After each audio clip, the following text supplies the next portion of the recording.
Hello guys, welcome back to my channel beauty future में आपका स्वागत है गाइस। नेक्स्ट डे ट्यूटोरियल में भी आपका स्वागत है गाइस। ठीक है, तो आज का हमारा टॉपिक है डायनामिक राउटिंग। ठीक है, तो डायनामिक राउटिंग कैसी की जाती है ये हम इस नेक्स्ट डे के अंदर हम देखेंगे। ठीक है, तो ज़्यादा बड़ा टॉपिक नहीं, बहुत सिंपल टॉपिक और ईजी टॉपिक है। ठीक है, तो ज़्यादा टाइम वेस्ट नहीं करते, मैं यहाँ पर VS कोड पर चलता हूँ और यहाँ पर मैं बताता हूँ जो हमारी पुरानी कोड है। हम लास्ट कुछ वीडियो से हम यहाँ पर नेक्स्ट डे के अंदर जब से हमने स्टार्ट किया तब से यहाँ पर कुछ कर रहे हैं, तो मतलब काफ़ी चीज़ें हमने यहाँ पर की है। लास्ट वीडियो में हमने लेआउट देखा था, फिर नेस्टेड लेआउट भी देखा था। ठीक है, वो सारी चीज़ें यहाँ पर पड़ी है। तो अभी फिलहाल हम यहाँ पर डायनेमिक राउटिंग देखेंगे। ठीक है, तो सबसे पहले मैं यहाँ पर क्या करना चाहूँगा, मैं यहाँ पर ना एक फोल्डर बनाना चाहूँगा अलग से। मैं यहाँ पर एक फोल्डर ही बना देता हूँ पूरी तरह से। ये देखो, मैं यहाँ पर हमेशा हम यहाँ पर फोल्डर बनाते हैं, कंपोनेंट बनाते हैं, तो हमें क्या करना होता है, हमें ऐप के अंदर ही बनाना होता है बराबर। तो मैं यहाँ पर एक न्यू फोल्डर बनाता हूँ, एक एम्प्लॉय नाम का न्यू फोल्डर बना देता हूँ। स्मॉल में बना लेता हूँ एम्प्लॉय। ठीक है, तो एम्प्लॉय लिस्ट करके मैं डाल देता हूँ, ऐसा करके मैं बना देता हूँ। और इसके अंदर मैं एक और पेज बनाऊँगा। ठीक है, तो मतलब एक और फाइल बनाऊँगा इस एम्प्लॉय लिस्ट के अंदर। मैं यहाँ पर सिंपल सा page.js, तो हम यहाँ पर हमेशा क्या करते हैं, page.js बनाते हैं हर कंपोनेंट के अंदर। ओके, तो ये चीज़ तो आपको पता होगा, अब तक तो पता चल गई होगी अच्छे से। तो बहुत बार मैंने बताया, काफ़ी एकदम न्यू चीज़ तो नहीं है, ये हमेशा हम करते हुए आ रहे हैं, तो ये कोई न्यू चीज़ नहीं होगा आपके लिए। ओके, तो अभी मैं यहाँ पर सिंपल सा इस पेज के अंदर मैं यहाँ पर एक्सपोर्ट डायरेक्टली हमेशा की तरह हम यहाँ पर एक्सपोर्ट बना देंगे। ओके, जैसे कि बाकी चीज़ों में भी हमने किया था वैसे ही हम यहाँ पर करेंगे। तो बट यहाँ पर थोड़ा सा चेंजेस होगा, बट यहाँ पर ये देखो थोड़ा सा चेंजेस होगा। इस एम्प्लॉय के अंदर हम यहाँ पर सीधा एक्सपोर्ट कर देंगे। ठीक है, मतलब बाकी चीज़ों में हमने क्या किया, पूरा फंक्शन यहाँ पर डाला है, तो मतलब पूरा फंक्शन यहाँ पर डाला है, तो इसमें डायरेक्टली ये देखो पूरा फंक्शन यहाँ पर बनाकर इसके अंदर रिटर्न के अंदर हमने सारी चीज़ें डालकर यहाँ से हमने एक्सपोर्ट किया था। ठीक है, तो अभी मैं इसे डायरेक्टली डिफ़ॉल्ट करता हूँ, डिफ़ॉल्ट पे मतलब एक्सपोर्ट करके डिफ़ॉल्ट कर देता हूँ डायरेक्टली बाहर से ही। ओके, तो इसके अंदर मैं यहाँ पर फंक्शन डालूंगा। ओके, तो फंक्शन, ठीक है, तो फंक्शन इसका नाम मैं दे दूंगा एम्प्लॉय करके मैं नाम दे देता हूँ। ओके, तो सही रहेगा एकदम, एम्प्लॉय लिस्ट करके मैं नाम दे देता हूँ। ठीक है, तो ये देखो एक और चीज़ है। ओके, एम्प्लॉय लॉस्ट हो गया, तो अभी यहाँ पर सही है। तो अभी इसके अंदर मैं यहाँ पर सिंपल सा रिटर्न में डाल दूंगा। ओके, तो रिटर्न में डाल दे रहा हूँ, और इसके अंदर हम हमेशा की तरह यहाँ पर रिटर्न के अंदर ही हम यहाँ पर करते हैं। ठीक है, तो ये देखो एम्प्लॉय लिस्ट यहाँ पर रिटर्न डाल दिया मैंने, और फिर यहाँ पर इसके अंदर ही हम यहाँ पर करेंगे। फिलहाल के लिए मैं यहाँ पर दे देता हूँ एक H1 टैग में देकर एम्प्लॉय लिस्ट में करके डाल देता हूँ एम्प्लॉय लिस्ट। ओके, ऐसा मैं यहाँ पर डाल दूंगा। ओके, तो और आगे जो है हमें क्या करना है कि इस एम्प्लॉय लिस्ट के अंदर मुझे यहाँ पर थोड़ी सी चीज़ें मुझे यहाँ पर ऐड करनी है। ठीक है, तो मुझे यहाँ पर बेसिकली डायनामिक राउटिंग होप्स हो कि आपको थोड़ा तो पहले तो पता ही होगा कि बेसिकली, तो अगर नहीं भी पता है तो यहाँ पर मैं बता देता हूँ। ये देखो हम यहाँ पर, ये देखो ब्राउज़र में मैं डायरेक्टली चलता हूँ, यहाँ पर गूगल क्रोम में चलता हूँ, और यहाँ से मैं यहाँ पर न्यू इनकॉग्निटिव विंडो में ओपन करता हूँ, और हमेशा की तरह हम यहाँ पर अमेज़ॉन की वेबसाइट में ही जाते हैं ताकि थोड़ा सा अंडरस्टैंडिंग करने के लिए आप लोग को। ओके, तो नोट नाउ करता हूँ मैं अभी फ़िलहाल यहाँ पर अमेज़ॉन की वेबसाइट के अंदर मैं आ गया। ओके, तो अभी मुझे यहाँ पर क्या करना है कि ये देखो एक और चीज़ है, मैं यहाँ पर कुछ चीज़ें मैं सर्च करता हूँ। एक काम करता हूँ, मैं यहाँ पर सर्च कर देता हूँ, आईफोन में सर्च कर देता हूँ। ठीक है, आईफोन 15 प्रो मैक्स मैंने सर्च कर दिया। ओके, तो इससे ज़्यादा तो मेरे को ना फ्लिपकार्ट में आपको मज़ा आएगा। ओके, तो ये देखो फ्लिपकार्ट में मज़ा आएगा, तो ये एकदम सही रहेगा। फ्लिपकार्ट के अंदर ही आता हूँ, और यहाँ पर मैं फ्लिपकार्ट की वेबसाइट में ओपन करता हूँ, और यहाँ पर मैं सीधा ऊपर में सर्च कर देता हूँ आईफोन। ओके, तो ये देखो आईफोन 15। ठीक है, 15 मैंने सर्च कर दिया। अभी कोई भी एक वेरिएंट पे मैं यहाँ पर क्लिक कर देता हूँ। ये देखो क्लिक करने के बाद यहाँ पर ना मुझे ना ऑप्शन आ रहा है बराबर। ये देखो ये पूरा जो है ये सारी चीज़ें हमने देख लिया। अभी यहाँ पर ना मुझे ऑप्शन आ रहा है, तो मैं यहाँ पर ये देखो ब्लू पे मैं क्लिक करता हूँ, तो ये जो है ब्लू पे क्लिक हो गया, तो ये जो सारी चीज़ें हैं, ये जो सारी चीज़ें ब्लू का इमेज चेंज हो गया, और ये जो डेटा जो है ये तो मुझे यहाँ पर इसमें भी दिख रही थी, ब्लैक वाले में भी दिख रही थी, exactly same price same data. अभी यहाँ पर ये देखो ब्लू पे क्लिक कर रहा हूँ, तो सारी चीज़ें मतलब ब्लू में चेंज हुई है, बट ये जो डेटा ये वैसी की वैसी है बराबर। और यहाँ पर मैं 256 पे क्लिक कर दे रहा हूँ, तो रेट बढ़ जा रहा है। बाकी चीज़ें ये जो अवेलेबल है, जो ऑफर्स है, और ऊपर ये है, ये सारी चीज़ें, बट यहाँ पर ये जो 256 है, यहाँ पर 128 के बदले 256 GB आ गया बराबर।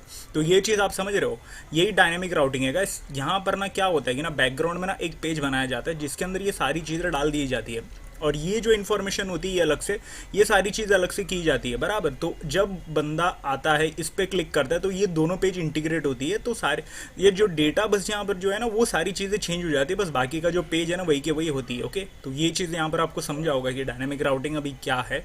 ओके, तो ये देखो अभी मैं 512 पे मैं क्लिक करता हूँ तो ये देखो वापस रेट बदल गया, अब यहाँ पर ऊपर ये बदल गया। मतलब ये जो सारी चीज़ें हैं ये सारी के सारी वैसी है। ये जो एग्जैक्टली ये जो उसको जो चेंज करना है ना, प्राइस है, डेटा है, आई मीन यहाँ पर इसकी जो स्टोरेज है 512 GB स्टोरेज है, और ये सारी चीज़ें जो चेंज करना है उसको वही चीज़ वो चेंज करेगा बराबर। बाकी जो चीज़ें हैं ना वो सारे के सारे पेज में तो वैसी की वैसी दिखानी है बराबर। तो इसको कहते हैं डायनेमिक राउटिंग। ओके, तो अब यहाँ पर आपको समझा होगा एक्चुअली कैसे वर्क होती है डायनेमिक राउटिंग। ओके, तो ये एग्जांपल काफ़ी था। तो अभी आगे बढ़ते हैं हम। यहाँ पर VS कोड पे चलता हूँ मैं, यहाँ पर वापस से मैं आता हूँ और यहाँ पर मैं डायरेक्टली क्या करूँगा कि यहाँ पर मैं कुछ चीज़ें डाल दूंगा। अभी इस डिव के अंदर मैंने H1 टैग लेकर यहाँ पर ऑर्डर लिस्ट में एक बनाता हूँ, ये देखो बनाता हूँ, और इसके अंदर यहाँ पर मैं एक लिस्ट ऑर्डर बनाता हूँ, और इसके अंदर मैं यहाँ पर एक लिंक बनाऊँगा जो यहाँ पर जो है हम क्या करेंगे कि इसको लिंक करवाएंगे बराबर। ये देखो स्पेलिंग मिस्टेक बार बार हो रहा है, तो मैं यहाँ पर सीधा कर लेता हूँ बराबर। तो अब सही है।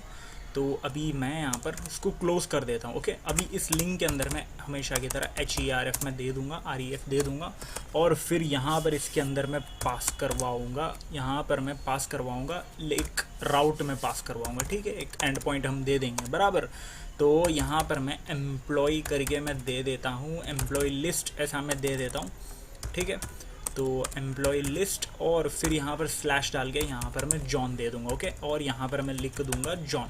ठीक है, अब सही है, जॉन में लिख दूंगा। अभी इसी को ही मैं एग्जैक्टली कॉपी करता हूँ और नीचे मैं पेस्ट करता हूँ, वापस से नीचे आता हूँ ऐसे ही, मतलब और 2-3 मैं बना दे रहा हूँ। ओके, एक जो है जॉन हो गया और एक स्टीव हो गया। ओके, तो इसको भी मैं हटा के स्टीव डाल दूंगा बराबर। और फिर एक और चीज़ है, यहाँ पर मैं डाल दूंगा ऑस्टिन। ठीक है, तो यहाँ पर भी हटा के इस जॉन को हटा के मैं यहाँ पर ऑस्टिन डाल देता हूँ। ये जो पूरी चीज़ें यहाँ पर मैंने डाल दिया बराबर। ये पूरा हमने यहाँ पर क्या किया, बेसिकली यहाँ पर हमने एक लिंक मतलब राउट बनाया है। यहाँ पर सिंपल से यहाँ पर बोलूँ तो राउट बनाया, जो कि हमें इसे क्लिक करने पर ये जो है इसकी पेज खुलनी चाहिए बराबर, ऐसा हमने यहाँ पर दिया है। ओके, तो यहाँ पर ये जो ऑस्टिन है ये जो हो चुका है, और यहाँ पर मैं अब्राहम दे देता हूँ।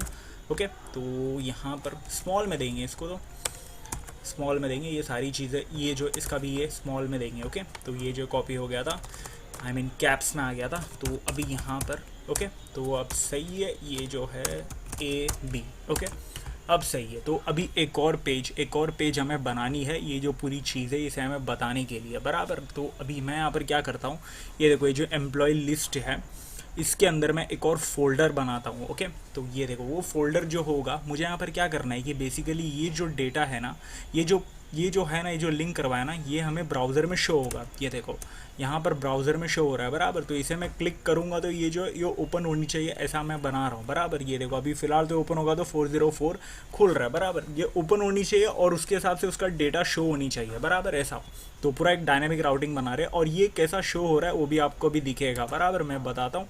ये देखो, तो उसके लिए जो डेटा जो है पास करवाने के लिए, एक पैरामीटर पास करवाने के लिए, डेटा हमें चेंज करवाने के लिए, जैसा मैंने अभी एग्जांपल बताया था वैसा चेंज करवाने के लिए हमें यहाँ पर इसके अंदर एक और फोल्डर बनाना होगा, और उस फोल्डर का स्ट्रक्चर भी आप देख लेना। ये देखो जैसा यहाँ पर हमें नेम देना होगा, उस नेम के पहले ना हमें यहाँ पर स्क्वायर ब्रैकेट में बनाना होगा। ठीक है, तो मैं यहाँ पर एम्प्लॉय करके मैं डाल देता हूँ। ये देखो ऐसा मैं बना देता हूँ। ये देखो जब भी हमें डेटा ऐसे पास करवाना होता है ना, लिंक के थ्रू, पैरम्स के थ्रू, ऐसा राउट के थ्रू, ऐसा किसी भी पर्टिकुलर एक कंपोनेंट पे, एक पेज के अंदर में पास करवाना होता है, Next.js के अंदर ऐसा देना होता है। ये चीज़ ध्यान रखना गाइस। ओके, स्क्वायर ब्रैकेट के अंदर यहाँ पर नाम दे देना। ओके, और यहाँ पर page.js हम बनाएंगे। ओके, तो page.js बना दिया, और यहाँ पर भी वही चीज़ हम डालेंगे। एक्सपोर्ट एक काम करता हूँ, पूरे का पूरा यही सेम मैं कॉपी करता हूँ और यहाँ पर मैं पेस्ट कर दूँगा, और यहाँ पर ये जो है लिस्ट जो है इसको मैं हटा दूँगा। आई मीन ये जो लिंक हमने जो करवाई है ये सारी चीज़ें इसे मैं हटा देता हूँ। ओके, तो डायरेक्टली हटा दिया, और H1 टैग के अंदर भी ये हटा दिया। कुछ तो चाइनीज़ में भी लिख के आ रहा है, दिख रहा होगा आपको। एम्प्लॉय का डेटा ऐसा मैं दे देता हूँ। ओके, डेटा मैंने दे दिया, और यहाँ पर ये जो लिस्ट को हटा के एम्प्लॉय में डाल देता हूँ, और ऊपर का जो लिंक है ना ये मुझे चाहिए ही नहीं, उसके बदले मुझे कुछ और चाहिए रहेगा। मैं यहाँ पर अभी बताता हूँ। जस्ट ये डालने के बाद H1 टैग में वापस से डाल दूंगा, और यहाँ पर एम्प्लॉय का नेम। ओके, तो मैंने दे दिया, और फिर यहाँ पर कर्ली ब्रेसेस के अंदर उससे पहले मुझे यहाँ पर ना पैराम्स भी पास करवाना होगा, क्योंकि हम यहाँ पर डेटा जो है, यहाँ का जो नेम का जो डेटा है वो यहाँ पर हम राउट्स के थ्रू पैराम्स में पास करवा के यहाँ पर इस पेज में हम यहाँ पर बताने वाले, इस पेज में शो करवाने वाले। यही चीज़ मैं बता रहा था, जो कि एक्चुअली होने वाली है डायनेमिक राउटिंग। ओके, तो ये देखो यहाँ पर ये स्मॉल में आएगा। ओके, ये जो एम्प्लॉय है डॉट एम्प्लॉय है ये स्मॉल में आएगा, और ये जो एम्प्लॉय का नेम है एग्जैक्टली सेम इसके नाम से मैच होना चाहिए। ओके, तो अब यहाँ पर आपको समझा होगा एक्चुअली, ये मैं सही कर लेता हूँ, स्पेलिंग थोड़ा ख़राब था। अब ठीक है, तो पैरम्स डॉट एम्प्लॉय, और ये जो हरकतें हम यहाँ पर कर रहे हैं ये जो है ये यूज़ क्लाइंट का है, मतलब क्लाइंट साइड पे हम कर रहे हैं ये सारी चीज़ें, डेटा जो है बताने वाले ये जो हम सारी चीज़ें कर रहे हैं क्लाइंट का काम है। तो हमें यहाँ पर नेक्स्ट.जेएस के अंदर क्या करना होता है, यूज़ क्लाइंट ऊपर देना होता है, बराबर। अभी यहाँ पर ये चीज़ तो समझा होगा। तो अभी यहाँ पर ये सारी चीज़ें यहाँ पर आपको समझी होगी कंप्लीट। यहाँ पर हो क्या रहा है, ये देखो यहाँ पर राउट्स बनाया, यहाँ पर जो डेटा है राउट्स का यहाँ पर नाम दिया है इस लिंक पे हमने। तो ये जो इसे हम क्लिक करेंगे तो यहाँ पर ये जो है यहाँ के पैराम्स जो है, पैरामीटर जो है इसका मतलब पैरामीटर बेसिकली क्या है, डेटा है। उसके हिसाब के लिए तो हमें डायरेक्टली सिंपली हम बोलेंगे तो इसको क्या बोलेंगे, डेटा है। तो वो जो चीज़ है ना वो पास होने वाली है राउट्स के थ्रू, और यहाँ पर शो होने वाली है। ओके, जैसा यहाँ पर दूसरे में क्लिक करूँगा बदलते जाएगा, नेम बदलेगा। पहले पे क्लिक करूँगा, ऑस्टिन पे क्लिक करूँगा तो ऑस्टिन का नेम आएगा, स्टीव पे क्लिक करूँगा तो स्टीव का नेम। ओके, तो यहाँ पर जो है जॉन पे क्लिक करता हूँ तो यहाँ पर आपको दिखेगा, ये देखो क्लिक, हाँ क्लिक हो गया। ये देखो एम्प्लॉय का डेटा, एम्प्लॉय का नेम जॉन आ गया। अब मैं बैक में जाता हूँ, अभी ऑस्टिन पे क्लिक करता हूँ, ये देखो ऑस्टिन आ गया। ओके, तो अब यहाँ पर आपको समझा होगा एक्चुअली डायनेमिक राउटिंग कैसी की जाती है। सिंपल चीज़ें थी, बहुत कुछ टफ था ही नहीं, बहुत सिंपल चीज़ें थी एकदम, मतलब एकदम इजी सी। यहाँ से ये बताना, वहाँ से वो बताना, ऐसा था। ओके, ज़्यादा कुछ टफ था ही नहीं। तो होप्स हो गया आपको ये डायनेमिक राउटिंग वाली ये जो है बेसिक सा वीडियो यहाँ पर आपको समझा होगा। बेसिकली सिंपल नेक्स्ट.जेएस के अंदर अगर सिंपली बोले जाए तो डायनेमिक राउटिंग का कुछ मतलब नहीं होता, बट फिर भी यहाँ पर हमें कहीं पर भी यूज़ हो गया तो हमें चाहिए रहेगा, बराबर। तो इसलिए मैंने यहाँ पर ये जो है ये टॉपिक उठाकर यहाँ पर मैंने बता दिया था इस ट्यूटोरियल के इन द मिडल। ओके, तो होप्स हो गया आपको ये सारी चीज़ें यहाँ पर कंप्लीट हुई होगी। डायनेमिक राउटिंग क्या, ये सारी चीज़ समझी होगी। एक्चुअली सिंपल चीज़ें थी, ज़्यादा कुछ टफ था ही नहीं।